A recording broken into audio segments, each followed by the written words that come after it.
ada, itu nggak tergunakan bang. Di dalam Saya nggak ngomong itu ya, itu udah pokok perkara itu ya. Saya katakan bahwa tidak ada apa-apa di situ gitu kan, bahwa tidak tidak membuktikan apa-apa ya. Nah, karena apa? Karena kita sudah tanya lebih dalam lagi gitu kan, bahwa tidak ada apa. Tapi mereka berdua. Saya nggak menjawab itu. Saya mengatakan bahwa pada saat ini tidak ada apa-apa. Tidak Gitu ada ya. apa-apa bukan Dan berarti kemudian sekarang ini ya, itu materi gitu kan. Nggak boleh itu muncul gitu kan. Saya kan dari tadi kan ngomong tentang prosedural ya. Oke, Gitu Bang. ya. Oke. Oke, Bang, hari ini Paula sendiri nggak? Masih bersama saya Mr. Z bicara ya. Menyambung dengan tayangan sebelumnya bahwa pengacara Paula menyanggah ya. Jadi ada apa ya? Bagi saya ya, apa sebenarnya yang mau dibuktikan itu apa? Mengenai anak nyaman dengan bapak atau bukti adanya perselingkuhan. Kalau saya mengurut-urutkan, begini ya teman-teman ya, Baim Wong menggugat cerai Paula Verhoeven ke Pengadilan Agama Jakarta Selatan karena adanya tudingan perselingkuhan. Dengan tudingan perselingkuhan itu disampaikan dalam konferensi pers, maka menimbulkan begitu banyak perhatian publik, ya kan? Banyak yang mengatakan bahwa itu membongkar aib istri, ya kan? Itu membuka aib ibu dari Keanu dan Kenzo. Itu menyebar aib dan sebagainya. Tetapi dalam sidang pihak Baim Wong ya, gimana ya, saya menilainya seperti membuat skenario ya, drama Korea gitu ya. Ada episode-episode. Coba bayangin. Ketika mengajukan gugatan cerai, itu harusnya sudah siap. Siap apa? Siap berkas administrasi. Coba bayangin ya teman-teman ya. Pertama, mengajukan gugatan cerai dengan bukti 43 bukti. Sidang berikutnya kita dibuat terbelalak dengan tambahan bukti menjadi 71 bukti. Nih sidang barusan ya, disampaikan lagi bahwa bukti 79 bukti. Dan pernyataannya selalu membuat seolah-olah menggelegar. Ini sidang yang sangat luar biasa, ada kesaksian yang sangat luar biasa. Sesuatu yang sangat dirahasiakan. Yang mulai itu siapa? Mengatakan bahwa di saat konferensi pers, pagar makan tanaman. Itulah dibuktikan pagar makan tanaman. Supaya tidak kemana-mana ini. Ini Pak pengacara ini kan ya dibayar ya, bukan dibayar murah, tapi dibayar sangat mahal ini. Ya setidak-tidaknya ini karena adanya rekomendasi dari Nikita Mirzani, sehingga Fahmi Bahmid ini digunakan atau dipakai atau disewa atau dikontrak menjadi pengacara Baim Wong. Saya yakin ada peran dan kontribusi dari Nikita Mirzani, pasti ya kan, karena tidak kenal kan, dari omongannya Fahmi Bahmid sendiri tidak kenal, saya tidak kenal, tapi karena saya ditelepon, nah siapa yang ngasih nomor telepon, nah silakan tebak sendiri. Oke teman-teman, saya dengan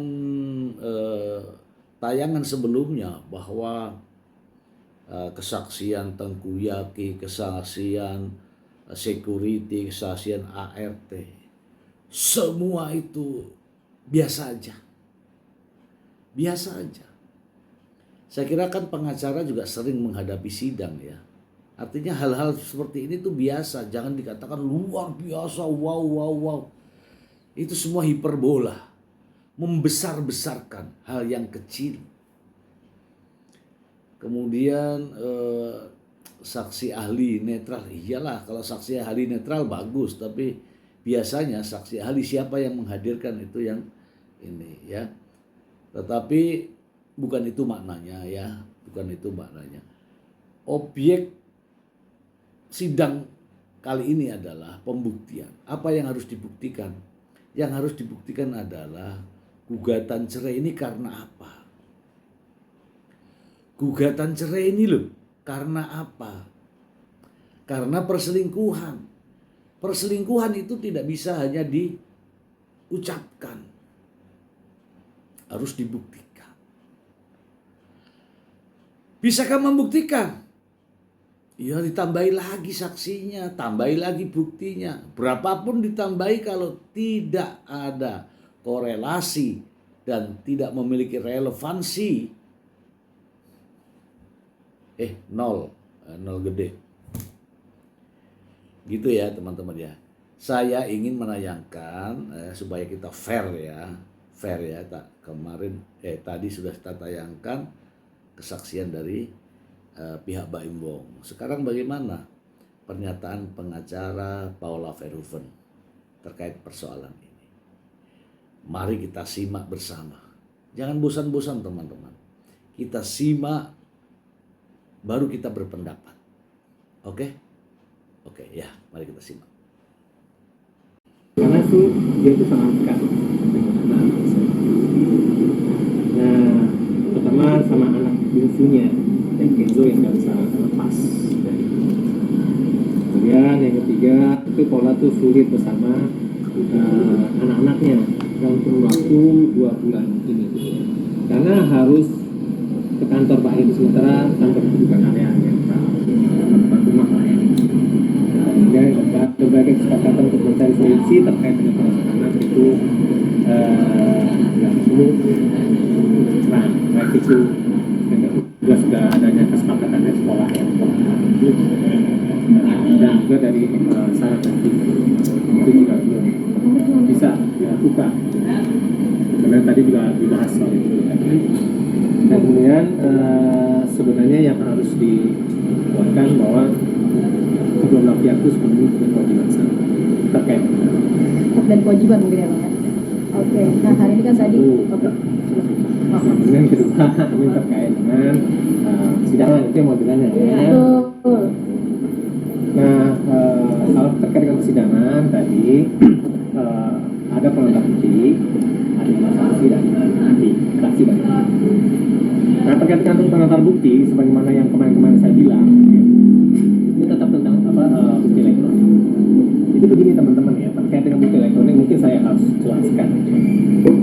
Ya ada bukti sah, ada bukti yang tidak sah, dan didapat secara ilegal. Jadi begini. Nah, terkait dengan bukti yang tidak sah itu, dalam persidangan, bukti kalau misalnya itu adalah bukti dokumen, dia harus ada pembanding. Mana yang aslinya?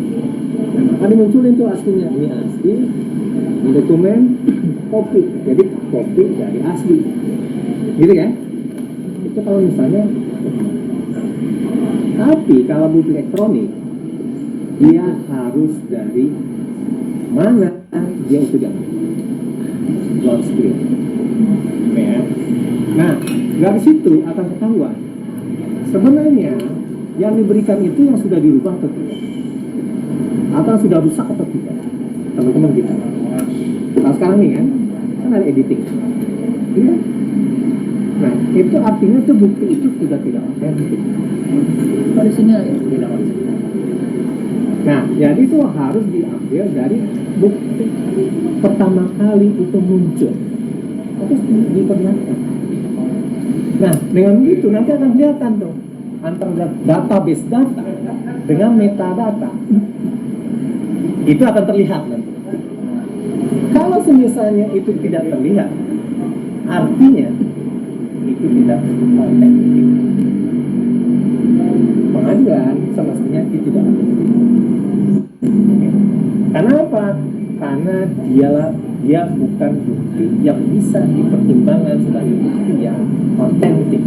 Karena bisa saja sudah mungkin dan patut bisa berubah. Gitu. Karena teman-teman lebih tahu. Ya, itu satu hal terkait dengan bukti. Dan kemudian ya ada juga kalau misalnya bukti itu diambil dari handphone yang lain, itu namanya illegal access. Yang ada ancaman hukumannya di situ. Kita udah nanti. Nah, itu kan sebenarnya konsepsi dasar dari suatu dokumen elektronik yang sebenarnya dengan data pribadi.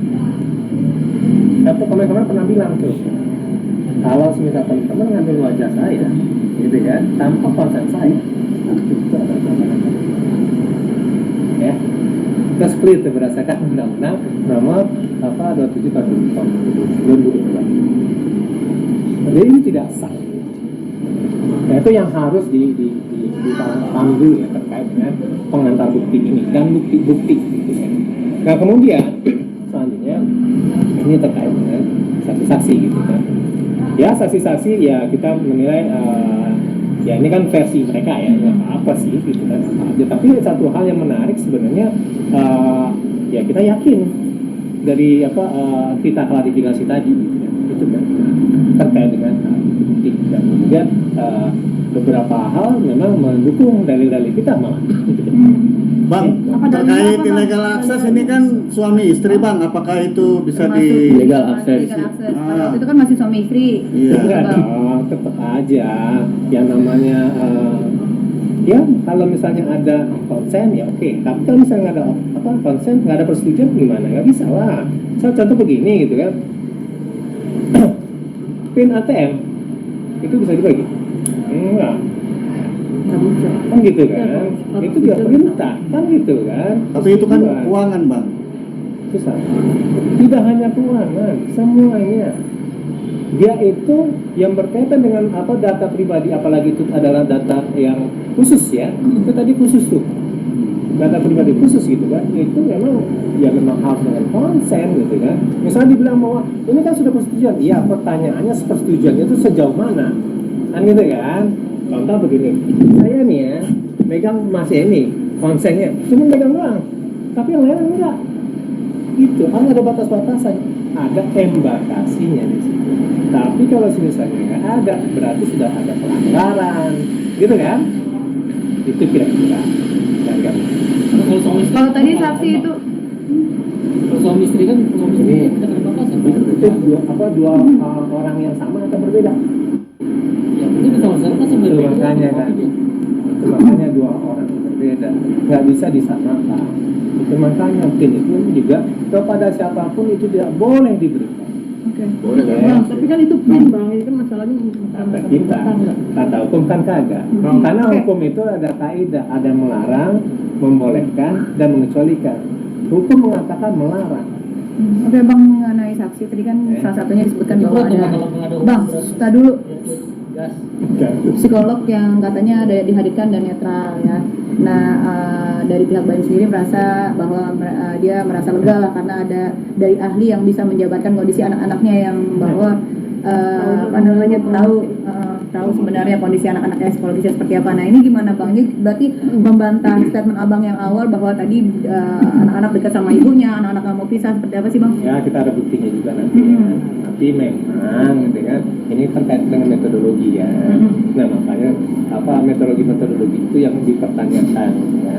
Nah dari metodologi itu kan nanti berproses ya. Dan proses itu memunculkan output atau hasil dari penelitian itu sendiri. Kalau kami menilai bahwa ya ini menurut kami. Abang merasa ini nggak sih kayak Ya itu nanti lah, karena itu sangat sensitif. bang, ini kan saksi dari pihak Baim semua ya bang ya. Nah ini merasa ada suatu ini nggak sih bang ya permainan atau yang sudah diatur gitu karena tekanan karena ini kan dari pihak Baim semua nih orang-orang kantornya, circle-nya dia. Ini memang jatah dia. gitu kan. Dalam artian secara prosedural gitu ya. Ini kan suatu persidangan yang jawab-jawab. Nah, jawab-menjawab itu sekarang ada jatahnya dari pihak gugat, gitu kan, atau pemohon. Itu diberikan ruang sebebas-bebasnya. Gitu. Nanti juga akan diberikan ruang sebebas-bebasnya bagi kami untuk menangkapnya. Itu makanya kemarin-kemarin kalau misalnya saya puas, sudah terbukti macam enggak, ini masih berproses. Oke? Bang, menanggapi isu bahwa ada Kejadian ya. ada kejadian mereka Yang ada, nggak ada itu nggak tergunakan bang. Di dalam Di dalam Nggak kamar ada, katanya, nggak Bang. ada. Saya nggak ngomong itu ya, itu udah pokok perkara itu ya. Saya katakan bahwa tidak ada apa-apa di situ gitu kan, bahwa tidak tidak membuktikan apa-apa ya. Nah, karena apa? Karena kita sudah tanya lebih dalam lagi gitu kan, bahwa tidak ada apa. tapi mereka berdua Saya nggak menjawab itu. Saya mengatakan bahwa pada saat ini tidak ada apa-apa. tidak Gitu ada ya. apa-apa, bukan Dan Dari pernyataan ya Alfon, pengacara Paula Verhoeven ini menjelaskan ya tidak ada yang istimewa, biasa aja ya, tidak seperti yang disampaikan oleh pengacara Baim Wong, Fahmi Bahmid, yang sudah dibayar mahal tapi membuat suasana menjadi hiperbola, membuat suasana menjadi panas ya kan? Padahal biasa aja. Ya tidak mungkin seorang Alfon menghadapi masalah ini sambil ketawa-ketawa, sambil tenang. Kalau ada hal yang luar biasa. Biasa aja, ya. Inti dari apa namanya? Persidangan tadi adalah wajar ya ketika penggugat menghadirkan bukti yang buktinya jadi membengkak ya, sekarang ini jadi 79, kemudian adanya saksi ya, kemudian ahli, tidak apa-apa ya, tidak apa-apa, itu kan upaya dari penggugat untuk membuktikan ya kan. Jadi tidak ada yang luar biasa, biasa aja kali ya. Dan Alfon juga menanggapinya sederhana saja. Karena sudah biasa bersidang, tentunya tidak perlu menjadikan sesuatu yang biasa menjadi hiperbola, menjadi luar biasa. Ya, mari kita simak ya pernyataan berikut ini ya, inilah yang akan menjawab semuanya. Ya, langsung. yang ada, nggak ada itu nggak tergunakan bang. di dalam Di dalam kamar. kamar katanya, Bang. Saya nggak ngomong itu ya, itu udah pokok perkara itu ya. Ya kan? Saya katakan bahwa tidak ada apa-apa di situ gitu kan, bahwa tidak membuktikan apa-apa ya. Nah, karena apa? Karena kita sudah tanya lebih dalam lagi gitu kan, bahwa tidak ada apa. tapi mereka berdua Saya nggak menjawab itu. Saya mengatakan bahwa pada saat ini tidak ada apa-apa. Tidak Gitu ada apa-apa, bukan Dan berarti kemudian sekarang ini ya, itu materi gitu kan. Nggak boleh itu muncul gitu kan. Saya kan dari tadi kan ngomong tentang prosedural ya. Oke, Gitu Bang. ya. Oke. Oke, Betul, oke Bang. Bang, hari ini Paula sendiri nggak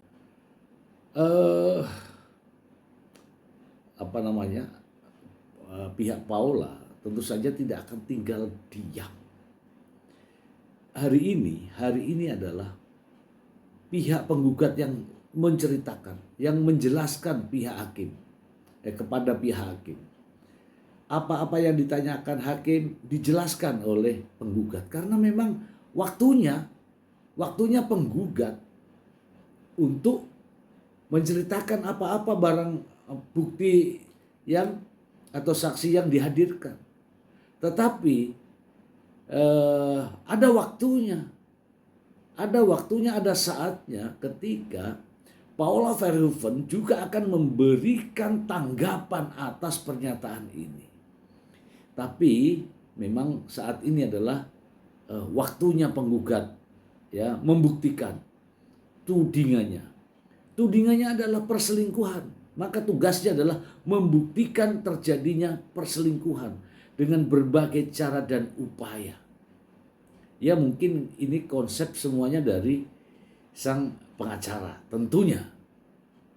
Ya, mari kita simak lagi.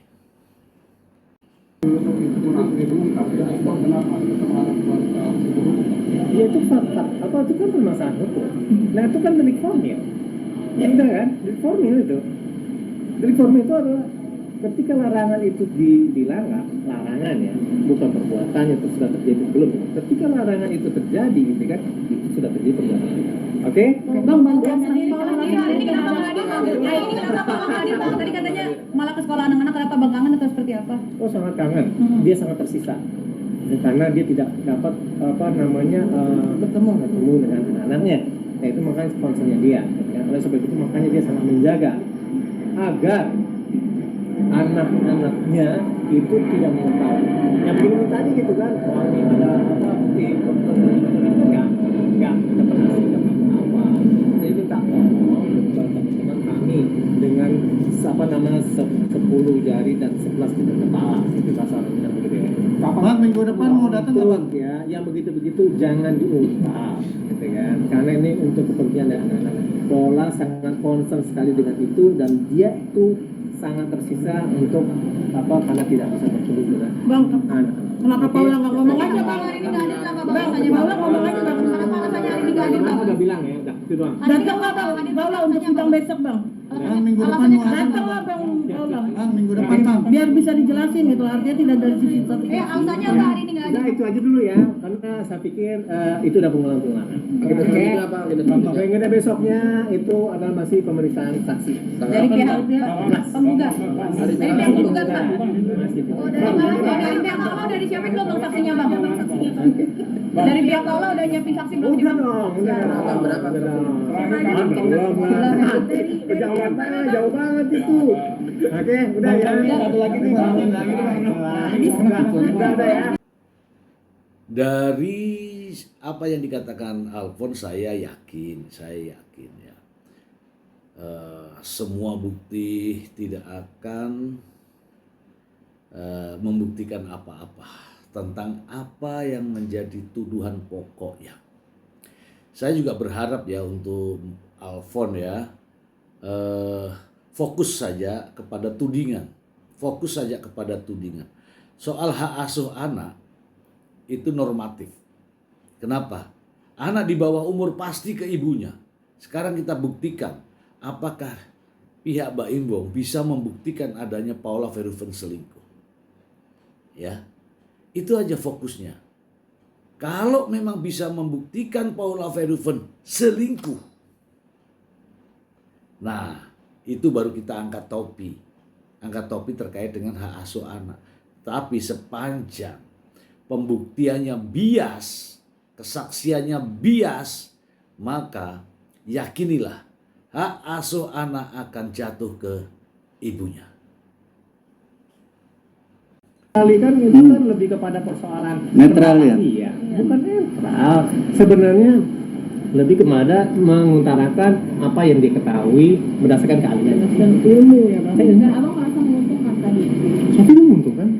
Memang Bang selama ini memang tidak seperti yang diberitakan atau Ya kalau misalnya kami menilai bahwa ya dalil itu kan super kuat. Nah dalil mereka itu ya tujuan kami untuk mengurangi atau tidak memperlemah dari mereka. Bang katanya anak-anak traumatik itu traumatik yang seperti apa sih?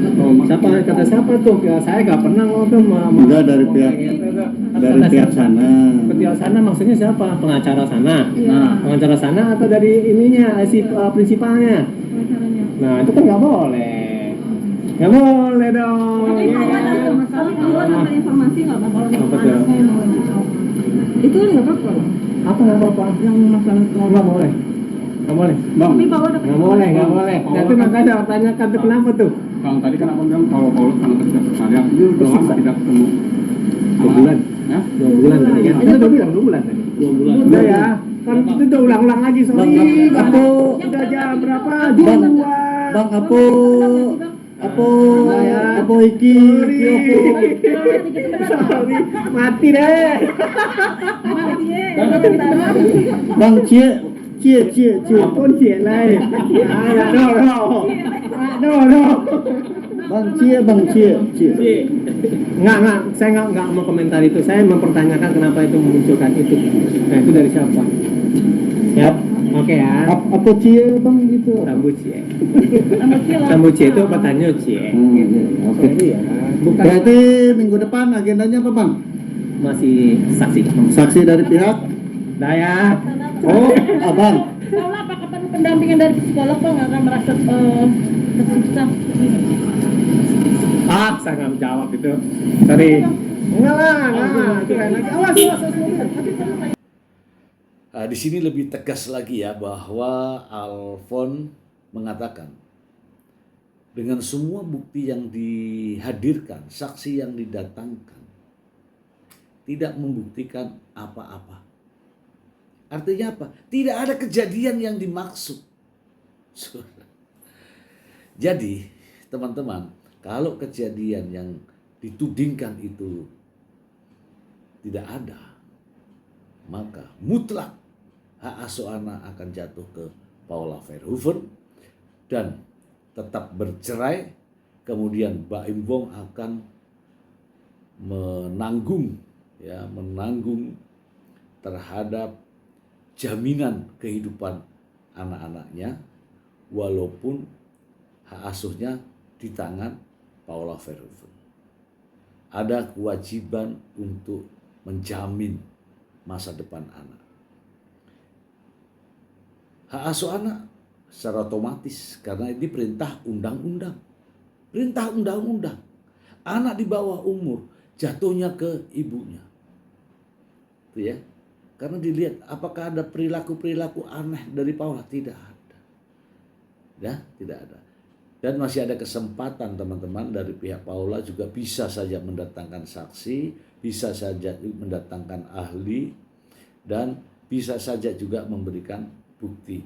Bahkan sekali lagi pada waktunya nanti Niko Surya yang menjadi persoalan di sini akan hadir dan memberikan kesaksian bahwa ini semua tidak benar.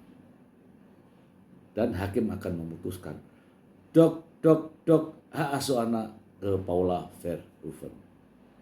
Demikian, semoga bermanfaat.